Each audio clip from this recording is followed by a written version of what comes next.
Hey guys, my name's Lisa, And I'm Brittany. and this is the Imperfect Moms Club. In today's episode, Lisa is going to be sharing Holly's birth story, as well as the differences between C section and vaginal birth.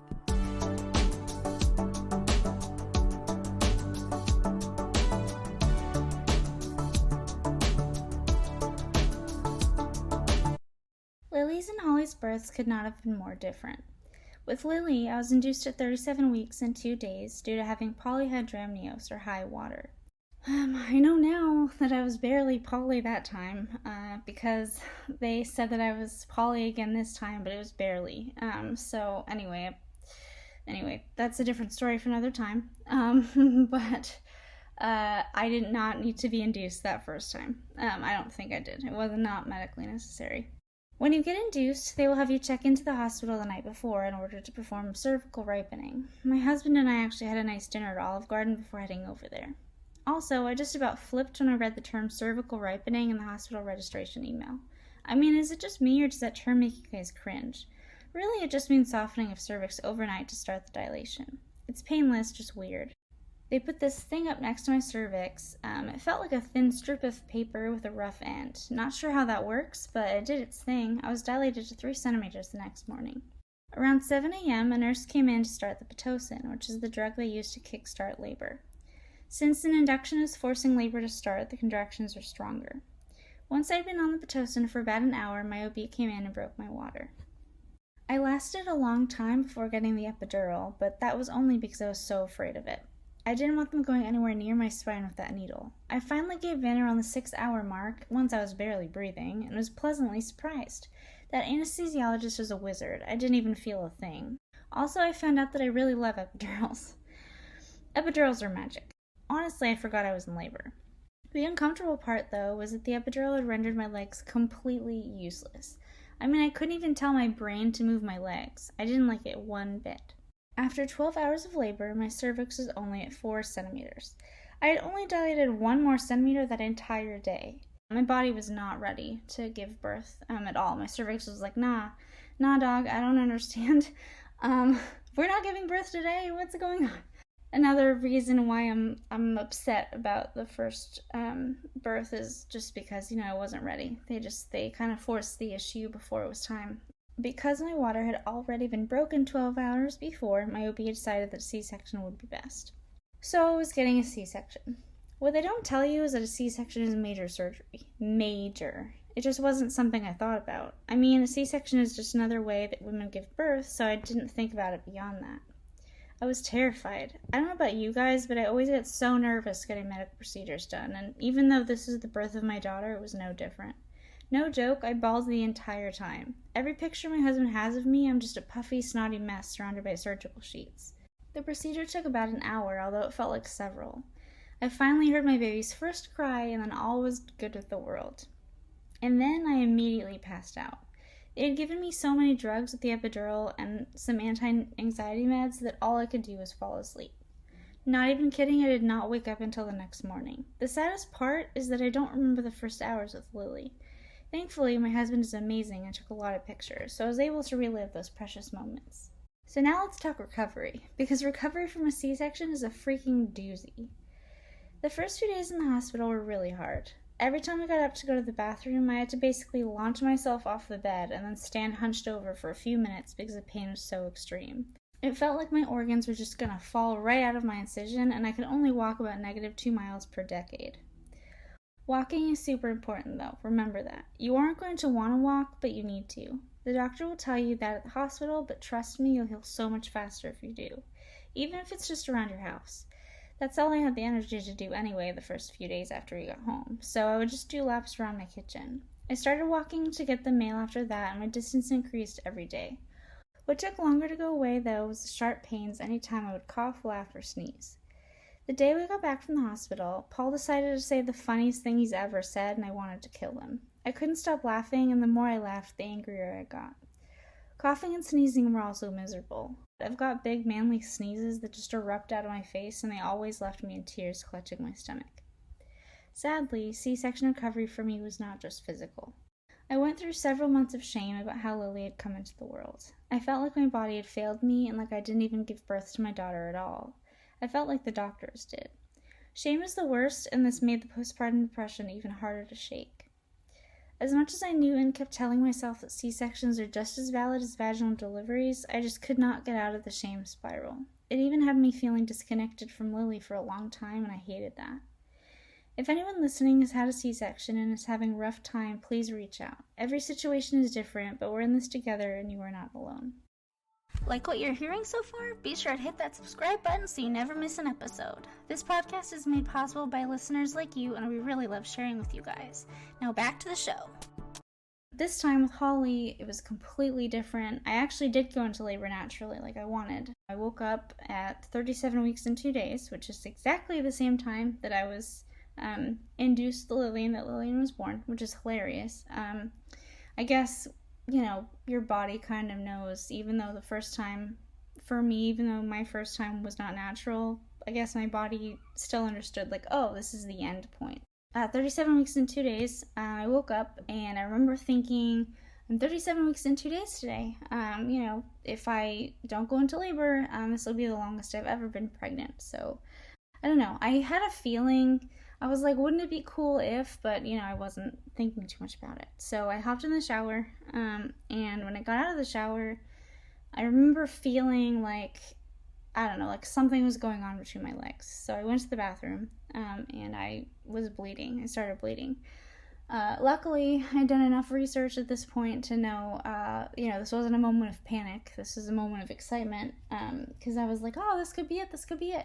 In the weeks leading up to this point, I had been to labor and delivery a few times already for contractions, so all of a sudden I was also very nervous because I didn't want to get excited and call my doctor and go into labor and delivery just to have them send me home again. I was tired of it. I didn't want to go in there just to have them stop my contractions and send me home. So I didn't want to call. The cramping started, and everything was looking like it was labor, but I was in denial, I guess. But yeah, I messaged my friend kind of what was going on, and she kept telling me, call your doctor, and I was like, nah, I don't need to, I'm scared or whatever. But anyway, she kept pushing, and I was in more pain, so I finally was like, okay, and so I called my doctor, and they told me to go right to labor and delivery, so that's what we did. So we get to labor and delivery, and wouldn't you know it, they told me that my cervix wasn't making enough change, and so they were going to just monitor me for a few hours, and if nothing happens, just send me home. I was pissed. And at this point, my husband had to go home to relieve our part-time nanny that was at home taking care of Lily at this time. So he left, so I was alone. I was pissed. I was just pouting, and I was like, man, like I just want to have my baby. Like, I'm 37 weeks pregnant. Like, I'm done being pregnant. I'm done. Being 37 weeks pregnant sucks, you guys. So anyway, I was really mad. All of a sudden, I felt a snap between my legs. Like, you could have almost heard it. Like, I just felt a snap, and I remember saying, what the fuck, like, out loud to nobody. And it hurt. I was like, what was that? It was like somebody just, like, poked me really hard between my legs. But, and then a few seconds later, just so much water just, like, gushing out of me, and I was like, oh, crap.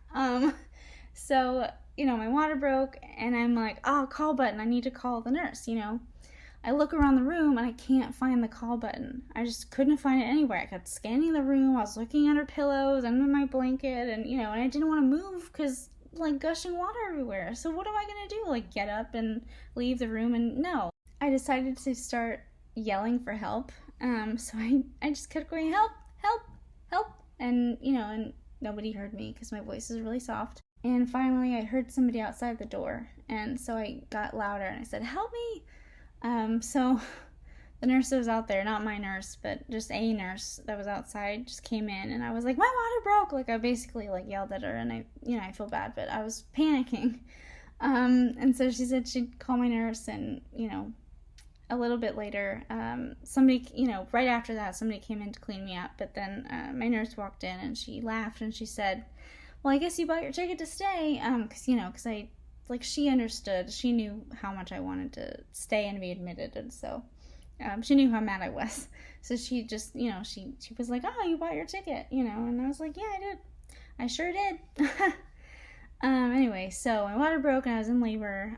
Still by myself. My husband wasn't back yet. He had called our nanny, and so our nanny had said that she would be back at 5 that evening, which is really awesome. So I only had to, wait a few hours for him to come back. Because I was really worried since we have Lily. My mom was on her way, but my mom lives in San Antonio, which is like a 6-hour drive. So she wasn't getting there anytime soon. And so we needed somebody to watch Lily. And so I was really worried that my husband would have to stay at home and I'd have to be in labor by myself and potentially give birth by myself. So I was really worried about that. But luckily our nanny was awesome and was able to come back. So I called him and I called him and I said, my effing water broke. And something else that's funny that I just remembered. So my phone had died, like just after my water broke. My phone had died, and so I had asked the nurse, like, "Can you please like plug in my phone so that I can call my husband and tell him like this is just like something right out of a movie." I couldn't call him for a while, and so I'm just sitting there like freaking out by myself. And apparently that day at the hospital was like everybody's going into Labor Day, so all the nurses are running around, everybody's stressed out, and it kind of started to like stress me out more. So I'm just sitting there freaking out. My phone's dead. I can't talk to anybody. Like people are just running around. Like I'm by myself. Eventually, obviously, my phone got charged and I was able to call my husband. But yeah, so I called him and I said my effing water broke, and then an hour or so later, he was back at the hospital. I was in labor for, counting the few hours in the morning that I was at home before I went to the hospital, I was in labor for 22 hours with Holly. Only 12 with Lily, but it would have been longer, but they decided to cut me open. But yeah, 22 hours of labor with Holly. I was trying really hard to wait as long as I could for the epidural, but yeah, it was really painful. I'm really sensitive to pain, and so that wasn't working for me. I got some Stadol a few times, which is, the really strong pain med that they give you sometimes. But yeah, the nurse just told me straight up, "Hey, if you're choosing to get an epidural, you might as well just get it." It was really painful, so I finally gave in and got the epidural. I told the nurse, I said, if anyone asks, I waited till 6 centimeters. The actual birth part, I pushed for close to 3 hours, which is absolutely ridiculous. And you don't see the time go when you're pushing. All I knew was I was exhausted. I thought I was going to die of exhaustion. And then so when my OB came in to actually deliver, the nurse told him that I'd been pushing for 2 hours already, and I was like, "Wait, what? Excuse me? How long? What time is it?" Yeah, it's just, it's crazy how fast time goes. You don't see the time going at all because you're pushing and it's hard. Yeah, that was the hardest thing I've ever done in my life. The most physically exhausting and tiring thing. And I didn't think about, you don't think about it. You're like, "Oh yeah, giving birth vaginally. I'm just gonna push a baby out." But it's a full body workout. It is a full body thing. I was sorer the next few days than I've ever been in my life. I don't know. But yeah, it was really hard. I did tear, but I didn't poop. But I tore. I tore on the inside and the outside, so the doctor just stitched me up. I remember that taking forever too. So what was confusing was he told one of the nurses that it was going to be one long stitch. I remember that. And so I thought that, in my like drugged up, exhausted mind, I thought that he meant just one stitch, like just one. And so I was like, "Oh, that'll take no time." But yeah, no, he stitched me up for what felt like 3 hours. And I was like, "Okay, like, are you done yet? Can I didn't say anything because I at that point I was just so excited that it was over that I just, I didn't care too much. But I remember thinking, this is taking forever. I just want to see my baby, you know. I immediately was bawling. I don't think I stopped crying for like a good 2 hours afterward. I was just so tired and so happy and so, you know, in love and all of that, all those emotions. She was born at 5:05 in the morning, which really threw me off. Lily had been born at night, so after Lily was born, I just went to sleep and I woke up the next morning. But with Holly, I gave birth and I didn't really go to sleep. I don't think I took a nap until like the next day. But yeah, every time the nurse came in, they would ask me, "Oh, when did you give birth?" And I kept saying last night, but really I was like, "Oh man, no, that was just a couple hours ago." It's 9 in the morning, and I gave birth at 5 in the morning, you know. So it was just a weird thing. I think that also kind of messed with Holly a little bit because when we got home, she took a little longer to switch her cycle. I think it's because she was born in the morning, or somebody told me that it was probably because she was born in the morning, and I mean, it makes a lot of sense. I don't know. The recovery with vaginal birth was a lot better. There wasn't nearly as much pain. I was sore and I had some cramping and stuff, but you know, I just took some pills and I was fine. But I could get up and walk around. I could walk like normal. I didn't walk around like I was 90. So, I mean, other people might have different experiences, but for me, the recovery for after Holly's delivery was much, much better and much quicker. I didn't know this time with Holly having a vaginal birth, I didn't realize how empowered I would feel. I felt so strong. So when I gave birth to Lily, when it was a C-section, and I went through months of just feeling shame because, you know, I was like, my body failed me, you know, I'm a woman, I should have been able to do this the quote-unquote real way. Of course, obviously they're both just as valid, but you know, I mean, we like to shame ourselves. So I was in a shame spiral, and for months, and I thought that my body just couldn't do it, and you know, now I know that it was the doctors that just made decisions on behalf that probably weren't actually necessary. So all of that could have been avoided probably, but anyway, I just having Holly vaginally, I just felt so strong. I felt powerful. I felt, you know, I'm a woman, hear me roar, you know. It's a wonderful feeling, you know, and especially, you know, after having a C-section, I was like, you know, I did it, and I did that, and I was able to do it, and, you know, I was so worried before. I was like, my cervix is going to stop dilating, like, they're going to have to cut me open again, you know, because, I mean, the thing about having had a C-section is they can't induce you again because the risk of rupture is greater, and so that's what they told me anyway. So, you know, had my cervix stopped dilating, then they would have just had to do a C-section. They couldn't have just given me Pitocin to kind of try to kickstart it again. So, but yeah, I did that. I did it. I was able to do that, and you know, yes, I need an epidural because, I mean, that crap hurts a lot. But you know, I pushed her out. I did that. I don't know. It was just, I felt like I gave birth, whereas you know, with Lillian, it really just felt like the doctors gave birth for me, which I know is wrong, but that's just how I felt, and so it was really a shame. I was really ashamed of the first birth. I'm over it now. I mean, I'm just kind of rehashing how I felt 2 years ago, but I feel a lot better about it now. But you know, with Holly, I don't know, it was nice. And I noticed that my mood has been a lot better too. I think that having had her vaginally helped a lot with that, because there's still anxiety and all of that, but there isn't the shame on top of it. You know, shame is a killer. Shame is really really awful and really heavy, and so it's nice to be able to not have that this time. But yeah, I feel good. I feel strong. I can't believe I did that. You know, I can't believe that women do that all the time.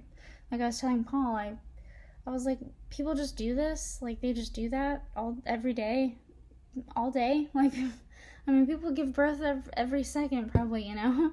I mean, someone's giving birth somewhere right now, and they're just doing the thing, you know? They're just pushing a baby out of their body, and it's amazing, and it's a miracle. Thank you for listening to me ramble about my birth stories. Thank you guys so much for listening to this week's episode of the Imperfect Moms Club. If you like what you heard, please visit our website at www.imperfectmomspodcast.com. There you'll find more information about us, a list of all of our episodes, a blog, and even a merchandise shop.